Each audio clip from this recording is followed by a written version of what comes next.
Since y'all talking about Black Ops 6, today is the day in which the Black Ops 6 beta dropped. I wanted to open up the stream by talking about a Call of Duty killer. A Call of Duty killer. The game that said it was the next big shooter because there was no skill-based matchmaking. That was one of the features they were touting. Although studies have come out and say y'all prefer skill-based matchmaking. The only people who hate it are pro gamers, because they're upset that they can't come into regular lobbies and dunk on you and I. So instead, they have to play against people their own skill level, and they're not always winning. And to them, that's not fun. Wah. Life doesn't revolve around niggas who sit in their chair that stinks. You people are on fraud watch. But we're not here to get on MLG gamers. We got on them earlier in the week. We're here to talk about XDefiant. The game that I said, it was okay. But for some reason, XDefiant was really weird because the beta was better than the actual game. The beta was actually smooth and it felt more balanced. Then some reports came out that there were some toxic things going on in the workplace, and some of the higher ups at Ubisoft wanted to implement more features that were in Call of Duty that the XDefiant team didn't want. So they were clashing heads during the development process. And anytime the suits tried to implement a new feature in, it would break something that was already in the game. And that might explain why when the full game came out, the hit registration was not good at all. I mean, it's a lot. I've never played a first-person shooter where I died you're clearly behind a corner, but the bullets would bend around the corner and kill you like that movie Wanted. So the hit registration was terrible. There was a lack of content, and it took a while before they finally dropped some content. And when the season 1 did come out, it didn't really seem like anybody cared. And then the game was full of hackers. And the fourth and final strike for XDefiant, in my opinion, is not only was the game full of hackers, XDefiant might be the first video game I've ever played where it was running rampant with gaslighters in the community. One thing I'll give about Call of Duty niggas, at least they know their community ain't shit. They know it's toxic. They know it's full of Zen and Titan users, and they know it's full of wall hackers. They know. And they do their best to try to bitch and complain to the developers to fix it, but seems like Activision doesn't really care that much. So at least they're self-aware to some degree. But the XDefiant community, the week the game came out, I was seeing clips all over Twitter of people dealing with hackers. Then I ran into some myself on stream. We got the clips. Niggas glitching out the wall. Niggas getting infinite headshots. I remember there was one match we were in. We weren't even in the match for 30 seconds. This dude had like 20 headshots.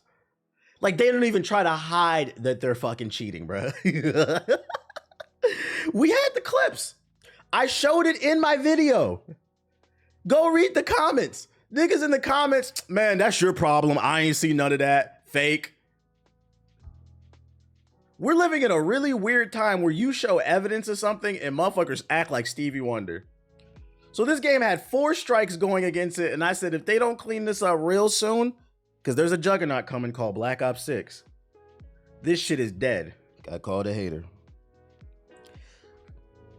Ladies and gentlemen, we have an article that came out yesterday from Insider Gaming that the owner, Tom Henderson, wrote.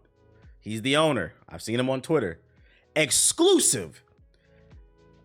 XDefiant. Oh, by the way, before we even get into it too, I forgot to add this. What was it, like 2 weeks ago on stream? I brought up that the numbers were dwindling on Xbox, the Xbox version of XDefiant. In the top 55 games on Xbox played, XDefiant was like number 53. We couldn't find the PlayStation numbers, but it was barely in the top 55 games played online. So I was like, oh, this game's dying already. So it's safe to assume the numbers are probably similar on PlayStation. But anyways, exclusive. XDefiant is on borrowed time as player numbers decline rapidly. People swear I'm talking shit. Now it's time to get out your feelings, because numbers don't lie, ladies and gentlemen. Sometimes they do with context, but for the most part, they don't. According to several sources at Ubisoft, they've got moles. Reached out to Tom and said, Ubisoft San Francisco has until the end of Season 3 of XDefiant to improve the game's bleak This nigga used the word bleak. Bleak player numbers. XDefiant was all the buzz when it launched in May 2024. The game exceeded 1 million unique players in its first 2.5 hours and exceeded over 8 million players in its first week. Executives were thrilled at the title's future and even reported in the company's latest press release that XDefiant revenue contributed to Q1 2025 financial success. But now, just six weeks from Q1's financial report, Ubisoft's HQ wants player numbers to increase by Season 3, or XDefiant risks losing its much-needed post-launch support. Translation: if you don't improve things by Season 3, we will start sunsetting this game. And this is interesting too. Am I going to TwitchCon San Diego? And it's funny because I had a conversation with my agent about that yesterday. If I have business there, if there's like a brand deal or something, then yeah, but to just go, no. So it's like probably like a 70-30. We're shopping around. There's some ideas being thrown around. It's a possibility. I don't want to say no, but I gotta have business to be there. I don't just be hanging out. But anyways, back to the story. Welcome to the stream, by the way, back pain. Who's auntie you giving back pain? Yo, shout out to 9-1. I think I'm gonna show my age here, but I mean, we know because you niggas make TikToks. And once again, what I'm about to say, if it doesn't apply, let it fly. But time and time again, I see on my For You page, whether it's on TikTok or IG Reels or Twitter, just young niggas in schools, just not doing any work, recording videos, dancing and shit, to the point I've constantly made jokes on this stream. I'm like, do you niggas do anything in school now? And then what?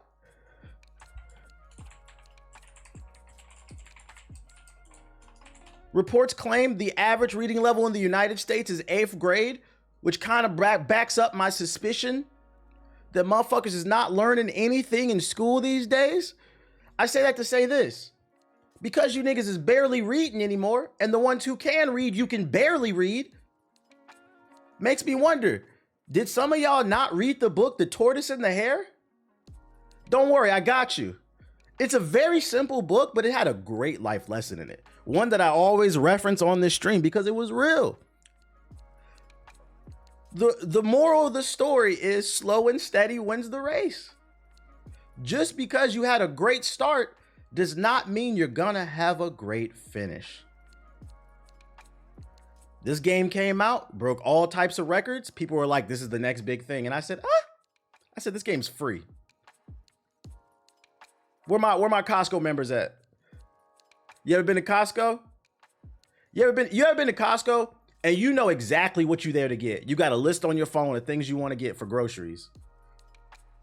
You got to go through this aisle, but it's 15 niggas in line to get free samples. Get your fat ass out of my way. Tortas everywhere, BBWs, old people. Yeah, we trying to efficiently shop. They in the way. Why? Because there's free samples. If it's free, niggas gonna say, get me. So just because something does great numbers at the beginning doesn't mean anything if the context is it was free. What are we talking about here? The real test is 3 to 6 months after something launches for free. Are people buying anything? Is it sustaining the player base? Freaking, Tortoise and PVWs. So you have to always keep that in mind. Just because you start fast doesn't mean you're going to end fast. Pace yourself. How many times you ever been on a treadmill or you've been outside for a run? Halfway through your 3-mile run, you was like, damn, I should have paced myself. You should end the race fast. You shouldn't start it fast. Control your breathing. Anyways, let's keep reading. Internally, optimism for the game has shifted. Niggas is now feeling good about this one. Primarily due to the game's continuously declining player base and a lack of spending. And let's get something straight. I don't like to see people lose their jobs. I don't like to see people lose. I want to see more good games. I think what I've realized over the years, I'm just laughing because I was right. What I've realized over the years is because I'm so unemotional with a lot of things, I approach things from a very objective standpoint. And even if I am biased, I'll usually admit it. Like I say I'm biased about Mass Effect, but for the most part, I'm usually not biased about anything. I fail to realize most people, I would say 90% of the world's population approaches a conversation from a very emotional standpoint. And this has nothing to do with video games. We can apply this to video games, movies, politics, religion. I feel.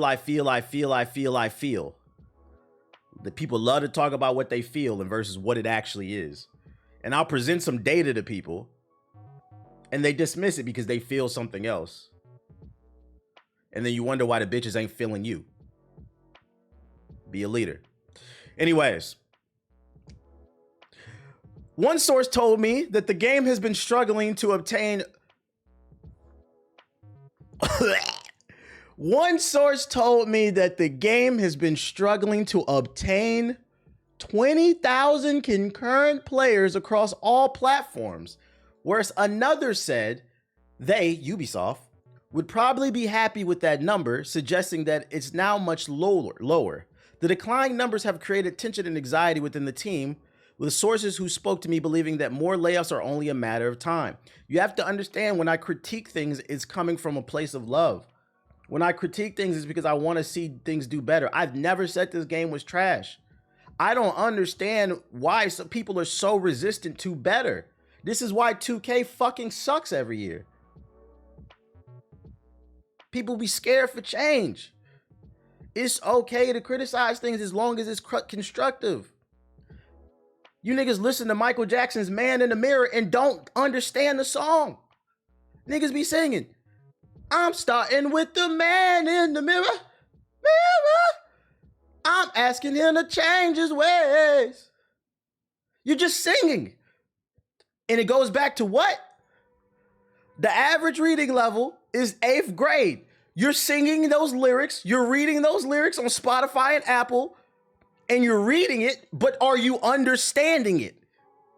This shit is getting weird. Let's keep reading. Which, by the way, 20,000 concurrent players. That's across Xbox, PlayStation, and PC. This is a free game. This game came out like, what, a month and a half, 2 months ago? It came out, what, like July or something? It's been out for like 2 months. No, a month, something like that. It hasn't been that long. It has not been that long. Anyways, it's not like Ubisoft San Francisco isn't already feeling the pressure either. Earlier this month, Ubisoft cut off 45 jobs in San Francisco. We just read about that in its North Carolina offices. With around, well, yeah, anything's better than Concord. While actively working on XDefiant, and even more at the studio losing their jobs due to Rocksmith Plus scaling down. Frustrations with the studio are aimed at the leadership, who refuse to take responsibilities for the project's shortcoming, which could have been avoided with a better studio culture. In late March 2024, I reported on the studio's toxic work culture, and despite an internal investigation that concluded last month, I was told that the issues have been swept under the rug. Of course they've been swept under the rug.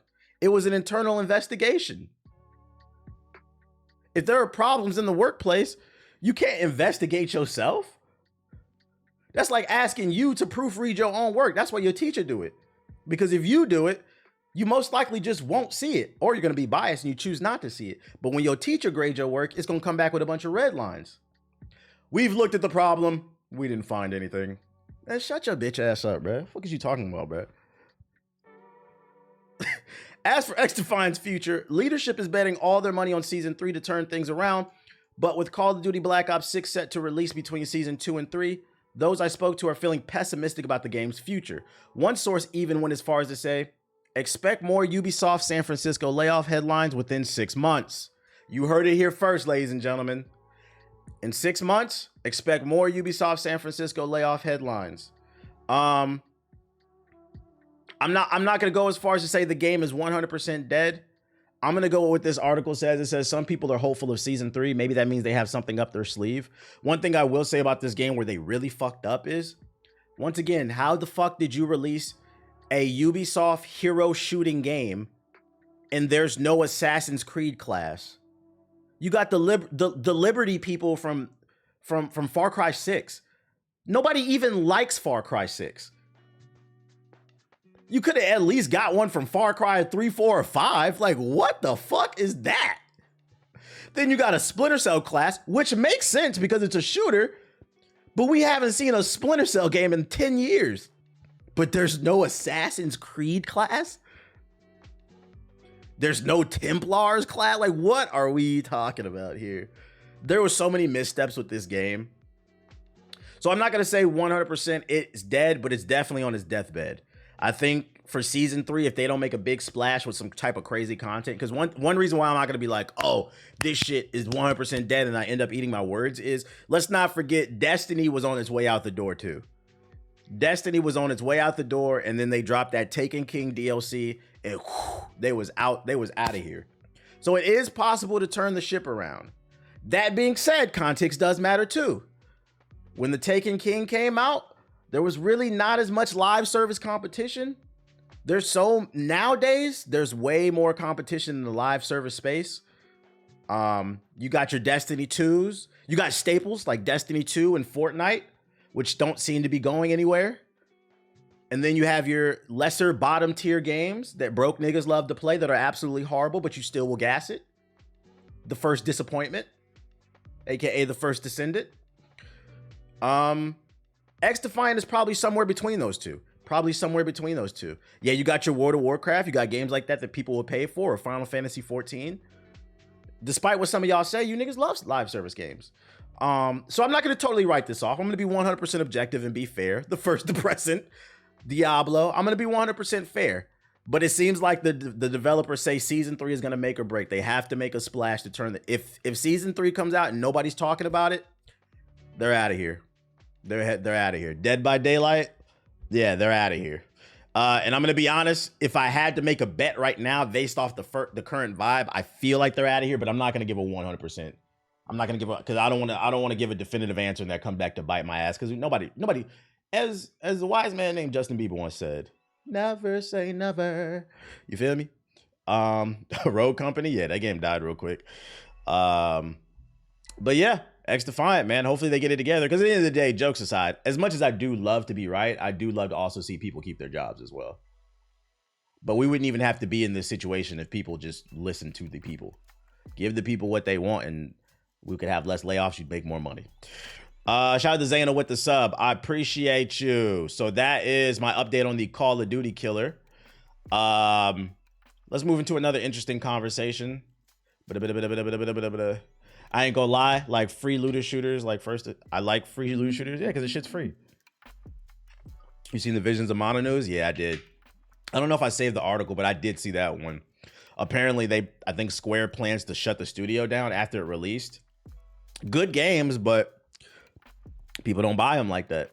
That's why I think the Nintendo Direct, what up, Chaos? The Nintendo Direct was so disappointing, because there was a lot of games that look like that. Very niche games that I don't think a lot of people are gonna buy. And they announced the shutting down of the studio the day the game came out. That's fucking depressing. Oh man, we finally released. Oh, by the way, you're losing your jobs. Like, what the fuck? Another article that caught my eye. Baldur's Gate 3 developers explain why video games should cost more. Ooh, this one's gonna cause a lot of drama. Should video games cost more than they currently do? A senior Baldur's Gate 3 developer thinks so. According to developers, almost all games cost less these days than they should.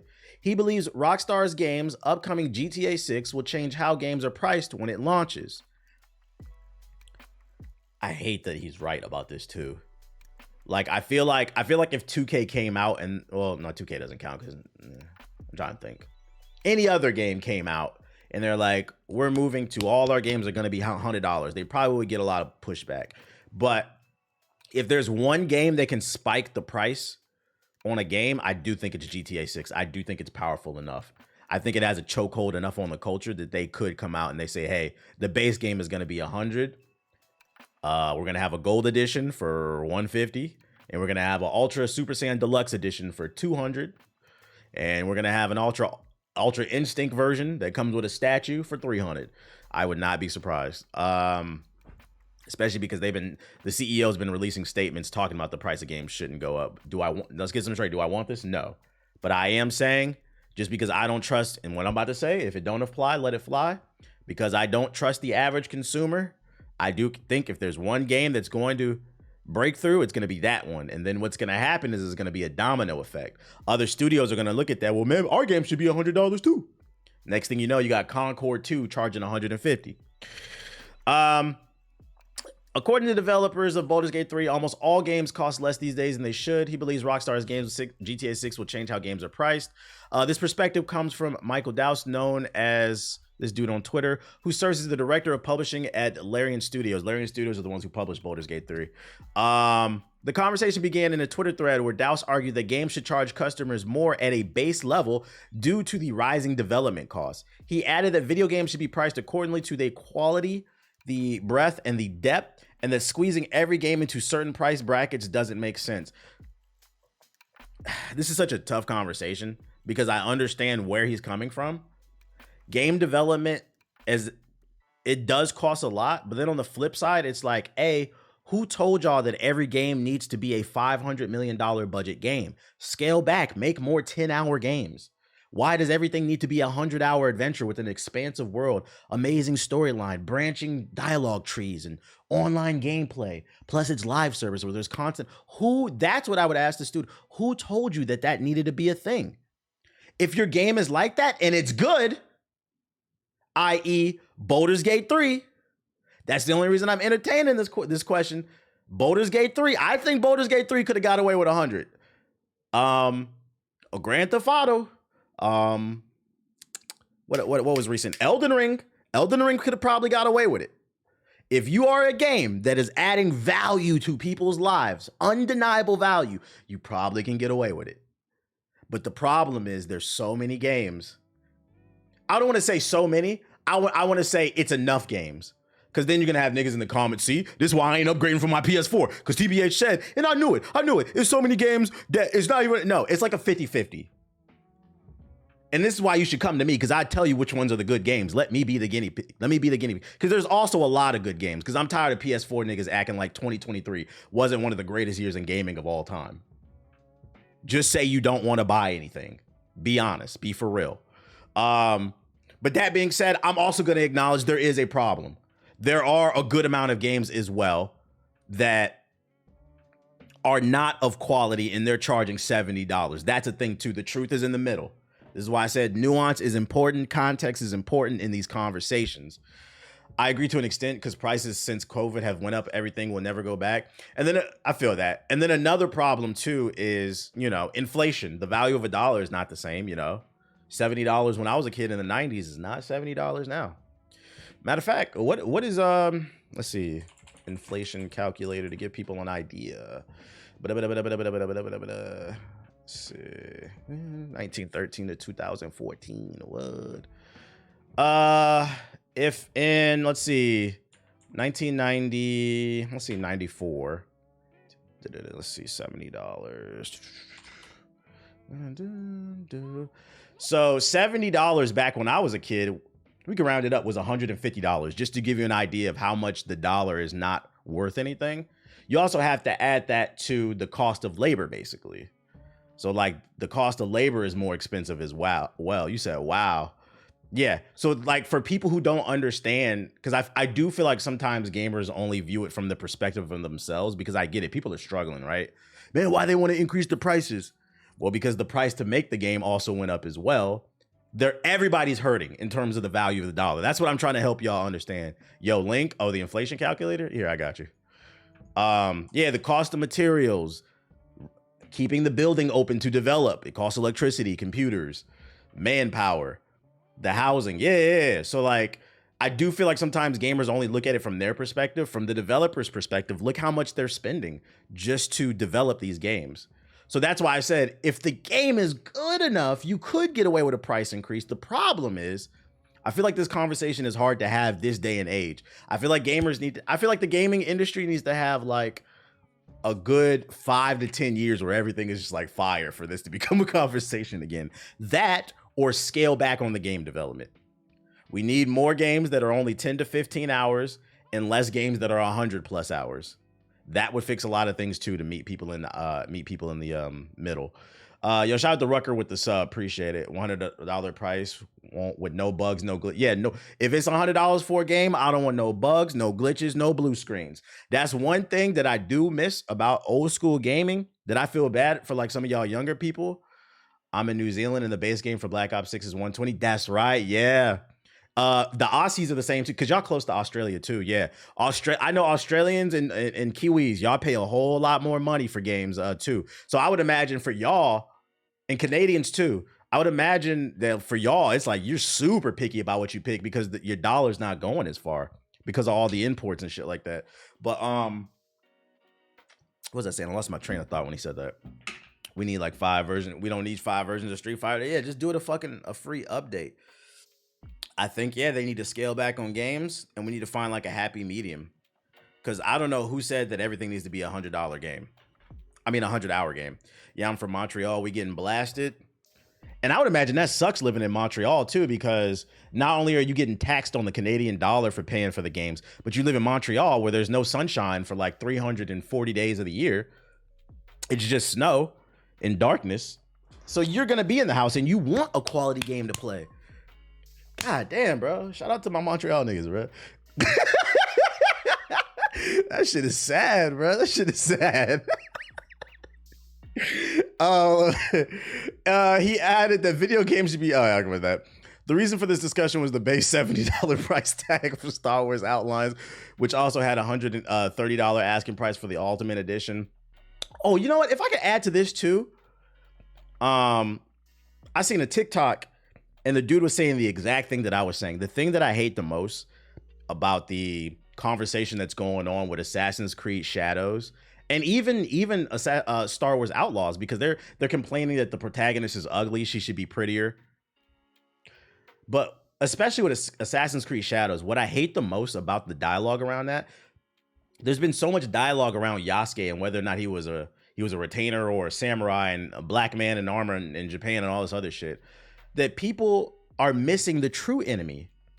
It's like nobody noticed that Ubisoft jacked the price up to $130 for their highest edition of Assassin's Creed. They're sneakily doing that shit, but everybody's arguing about the black man in armor. I'm sorry, but that don't matter. We should be looking at, yeah, you're worried about the blacks. You need to be worried about the price of the game, because it's almost like Yasuke was a psyop. And these people who swear that they're beating the Matrix are the ones getting their ass beat the most. People don't want carriage, they want fat material. Shit's weird. Just go on the hub. Go on the hub.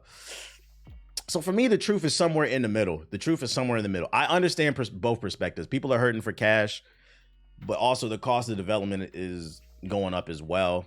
And the only way you're going to get away with a price increase is the game has to be good. Oh, that's what I was saying, though, where I lost my train of thought. One thing that I like, I wish some of y'all that are younger would have got the experience when I was a kid was when a game came out, it just worked. And do you know why it worked? It's because it had to work. They would delay that motherfucker. And the reason it had to work is because there were no internet downloads and no patches, bruh. You might find like a couple little glitches in there, but usually it was never anything game breaking. It'd be like stupid, goofy shit, bruh. But now because you can patch everything day one, it's like people don't care. I think the PS4 era did a lot of detrimental damage. DLC started with the Xbox 360 PS3 era, but it didn't really start moving till that PS4 Xbox One era. That shit did a lot of detrimental damage. It did a lot of damage to the gaming community, that PS4 era. Very few games back then had game yet, because even in the 360 era, games usually work day one. I feel like that's a retrospective. The day gaming died, the PS4 era. Paying for 3 days early access is the true price of games. Shit is crazy. Talked to him, GTA was a finished game, and now you got people out here that'll never experience that, unfortunately. And the crazy part is a finished game doesn't even necessarily mean I'm talking about bugs and glitches. You also have the aspect of a game might be released and it works, but then they don't release all the content with it. I mean, we're getting DLC trailers we're getting DLC trailers a week before the game even comes out. Like, wait a minute. Wait a goddamn minute. It's one thing to release a roadmap and say, hey, we're working on this and it won't be done till X, Y, and Z, but it's in pre-production. That's one thing. But you're released, like Star Wars Outlaws released a trailer a week before the game came out for their DLC, and that bitch had cutscenes in it. Oh, that content's done. Oh, now you look kind of funny. Like that shit was done. That's what I mean also too when I say games were released done. Like, you guys are cutting content to charge us X's. We don't like that shit. We don't like that shit. that now you got to wait for the game to install on the damn disc. This shit is weird. But I will say, don't be surprised if this conversation keeps popping up. I think the only reason he's not getting flamed is because this is coming from a Baldur's Gate developer, which they made a great game. Like I said, if there's one game I do think could have probably got away with it, is the game that won Game of the Year. But a lot of these games, I'm not paying $100 for the first disappointment. I'm not even paying with my free time, aka free. What's the name? Niggas didn't want to pay $40 for Concord. Damn for sure not paying 100. Like, what are we talking about? Next article I got for you. Let's move on to something a little more positive. This is interesting. Penguin game set in the Batman universe. It's claimed. The Batman, which, you know, the movie that recently came out, was like a year or two ago, the Fire one? I think it was 2022. According to a report via Puck, WB could be working on a new game based on the Penguin that was set in Matt Reeves' the popular The Batman universe. The report claims that various WB divisions are beginning to collaborate more closely on properties like the upcoming Penguin HBO show and game, both seated in the 2022 The Batman movie. They add that when Zalaz took over, many advised him to offload games, but he still sees the games unit as a strategic thing. At this time, official sources did not confirm anything but the potential Penguin game nor an issue statement about the report. Also, Insider Gaming has yet to independently verify the rumor, so take it with a grain of salt. Further, Puck's own report mentions that the assessment could change soon regarding Warner Bros. Games unit, so nothing is concrete about that Penguin game. HBO plans to release their, we know, in September 2024. I guess what confuses me is, if this is true, let's act like it's true for a second. Who the fuck asked for it? Y'all want to play a Penguin game? For me, I play video games because it's a power fantasy and it's an escape. I don't want to. First of all, I think the Penguin is shorter than me. I'm 5'5". I don't want to play as no 3-foot nigga built like a tater tot with an umbrella that goes hoo-hoo. The Penguin is nothing but an evil short Mary Poppins. I don't know if I want to play that. The only way I could see a Penguin game working is if you don't play as the Penguin, but you play as maybe his underboss. Like you could create your own character, and it's like a Grand Theft Auto style game inside of Gotham. And there's like a Batman mechanic where, like, while you're committing crimes, Batman's hunting you down, but you can't fight him because you're not strong enough. I can see something like that working and have like some horror elements. That sounds like it could work. That could be cool. Yeah, the Mafia, like in Gotham type of shit. But if it's a game where you play as the Penguin, that's a hard pass for me. I don't know, man. What is he gonna have, an ability where you roll around as Sonic, a little fat ass, roly poly ass nigga? I'm good off that. Like Star Wars Outlaws, basically something like that. Yo, shout out to Ray with the sub. Like, why not just do a Batman game in The Batman? Especially because it's Rocksteady probably that's gonna be doing it. He can barely walk. Yeah. Like, who want to play a video game where a nigga do this the whole time? Just waddling the whole damn time. Like, I don't want to do that, right? And then, oh my God, God forbid they add a stamina meter in that bitch, like it's Elden Ring. You take 4 steps. You want your cornbread? Head ass. You said clip. Shut the fuck up, bro.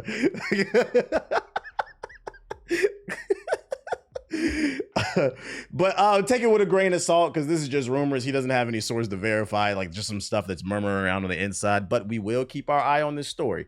Just remember where you heard it here first. Don't be surprised if it does come into fruition. Your mini games are escaping fight. Oh man. You said this has been debunked? Let me see. Oh no, say it ain't so. Oh, this just came out today. This just came out this morning. I missed this. James Gunn throws cold water on the Batman video game rumor. Good look on the link. DC Studios CEO James Gunn has stepped out to shut down the rumors that the Batman video game is on the way. Word that an in-universe spinoff to the Robert Pattinson-led movie might be on the way started with Puck News report, which said that Warner Bros. Interactive was working on a game in some form. No details about the game would look like would be revealed, but it was said to be seeded in there, whatever. Sadly, there's no truth to this whatsoever, the DC head said. Even still, I would take this with a grain of salt, right, too? Because this is, first of all, they never confirmed it was real. It was just a rumor. There could be some truth that there were murmurs, there were conversations that a Penguin game could be in the works. But the thing is, what this could be also is, he wanted it, there was no guarantee this was ever going to come out. And like, he was probably upset that this leaked because there was no guarantee that they were going to make this in the first place. So he's like, no, this is not true. Whatever. We don't really know. Either way, I don't want it anyway. So James Gunn is dead set on that Superman movie. Shout out to the 700 people. I don't know why. Take that all with a grain of salt. Take it all with a grain of salt. That's why I always say anyway. I do my best not to spread no type of misinformation. I always say take something with a grain of salt when need be. This is what I was talking about earlier, the Visions of Mana studio. NetEase Games is planning to close Visions of Mana developer Awaka Studios. This came the day of the launch of the game. We were talking about this earlier. And then people wonder why people hate these damn suits and shit. I'm not copping. I was probably gonna get it for the Switch. I feel like that was a good Switch game. I feel like the Batman VR game is pretty advanced. It does look good. I'm just not playing it, bro. I'm not trying to get Vertigo. I'm not trying to get it. Any fans of Dino Crisis? Hate to break it to you, it ain't coming. In an interview with Eurogamer, Mikami said that he was very surprised to hear that when asked about fan desires for a new Dino Crisis game, suggesting that Capcom had already covered the dinosaur fighting market with another series. The awesomeness of the dinosaurs and stuff you can do with the dinosaurs, that's been kind of really nailed down by Monster Hunter in recent years, he said. He went on to say that there wasn't sure if there would be room for a series where Capcom's Monster Hunter franchise remains so popular. So even if I were to decide to make a remake or a new version of Dino Crisis, I don't really feel there's a whole lot of space of that kind of game right now, just since Monster Hunter has become such a big game. But yeah, it is surprising. This man said, y'all like my games? What the fuck?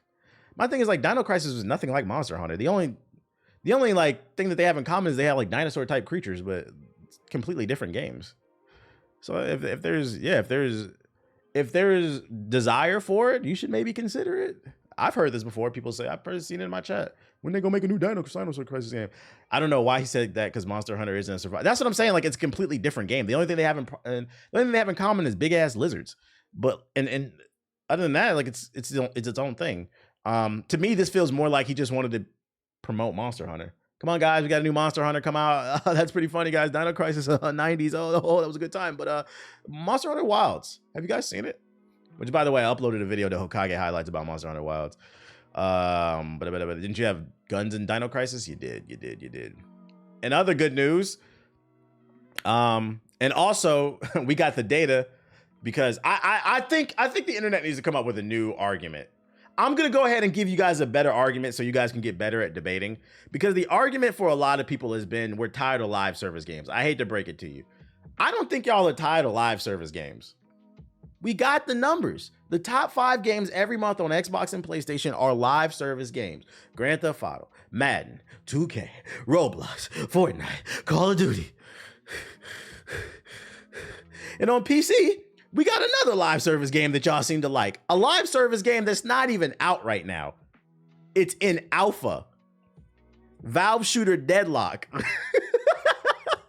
has reached 100,000 concur. Oh, and even XDefiant, even though XDefiant is not doing good right now, it did break a lot of records. Y'all love that free shit. Deadlock is not even out. It's in alpha. You got to get an invite to this shit. And it has 100,000 concurrent players. This is their new MOBA shooter. It's in live. It's a live service game.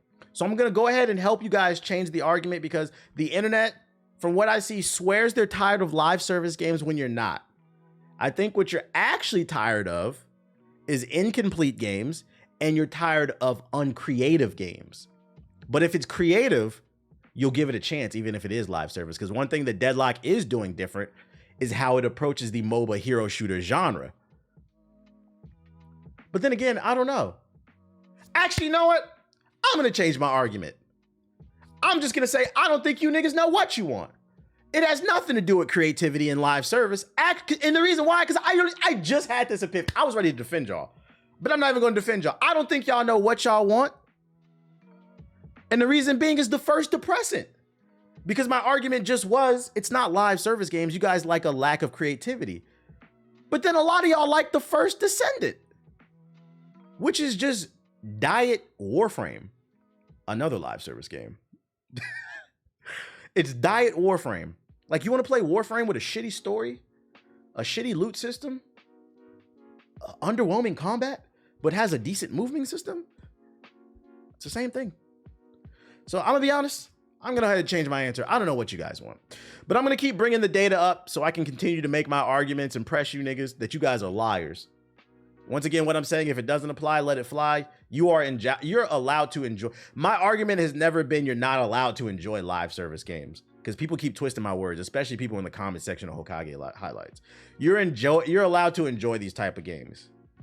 My argument has always been based in people are liars. You say one thing and then do something else, because if you didn't like it, you wouldn't support it, which in turn means more studios would develop new games and different creative concepts. But here we have the data.